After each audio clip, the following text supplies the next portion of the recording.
Assalamualaikum warahmatullahi wabarakatuh. Bertemu kembali dengan kami. Kali ini kami akan membahas sebuah rahasia di dalam rahasia. Pasal pertama, kembalinya manusia ke tempat asal.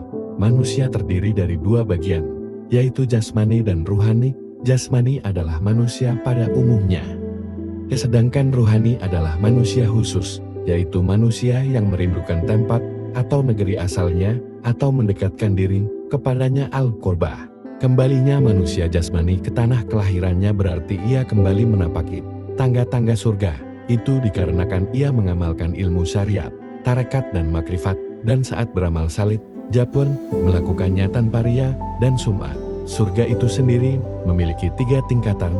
Pertama, surga yang terletak di alam mulk alam nyata, yaitu surga mawa.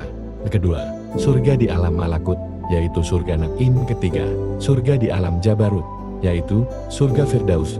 Seluruh tingkatan surga ini merupakan kenikmatan yang bersifat jasmanian, dan manusia biasa tidak akan menapaki ketiga tingkatan surga itu kecuali dengan 3 ilmu, yaitu ilmu syariat, ilmu tarekat, dan ilmu makrifat. Rasulullah bersabda, hikmah yang sempurna adalah mengenal al-haq, yaitu mengenal Allah, Sang Maha Benar, dan mengamalkannya adalah pengetahuan tentang batin. Rasulullah berdoa, ya Allah, tunjukkanlah kepada kami yang benar itu adalah hak, dan anugerahilah kami kemampuan untuk mengikutinya. Dan tunjukkanlah kepada kami yang batil itu adalah batin, dan anugerahilah kami kemampuan untuk menjauhinya. Beliau juga bersabda, orang yang mengenal dirinya sendiri dan menentang nafsunya, maka berarti dia telah mengenal Tuhannya dan mengikutinya. Adapun kembalinya manusia khusus dan wusulnya ke tempat asal adalah pendekatan diri atau al-qurbah kepada Allah dengan ilmu hakikat. Dan ia mengesahkannya di alam al-qurbah itu atau alam lahut. Ini terjadi saat ia hidup di dunia karena kebiasaan ibadah yang ia kerjakan, baik di saat tidur maupun terjaga. Di saat jasad tertidur, maka hati manusia khusus bahkan berpeluang untuk pergi ke negeri asalnya, baik secara keseluruhan maupun sebagiannya. Allah berfirman, Allah memegang jiwa seseorang ketika matinya dan memegang jiwa seseorang yang belum mati di waktu tidurnya. Maka dia tahan jiwa orang yang telah dia tetapkan kematiannya dan dia lepaskan jiwa yang lain sampai waktu yang ditentukan. Surat Az-Zumar ayat 42. Oleh karena itu, Rasulullah bersabda, tidurnya orang alim lebih baik daripada ibadahnya orang bodoh. Maka dari itu, manusia khusus baru akan pulang ke tempat asalnya setelah hatinya hidup oleh cahaya tauhid dan dengan senantiasa mengucapkan asma-asma tauhid dengan lisan sir atau tersembunyi, tanpa huruf dan suara. Allah berfirman dalam sebuah hadis qudsi, manusia itu adalah rahasiaku dan aku adalah rahasianya.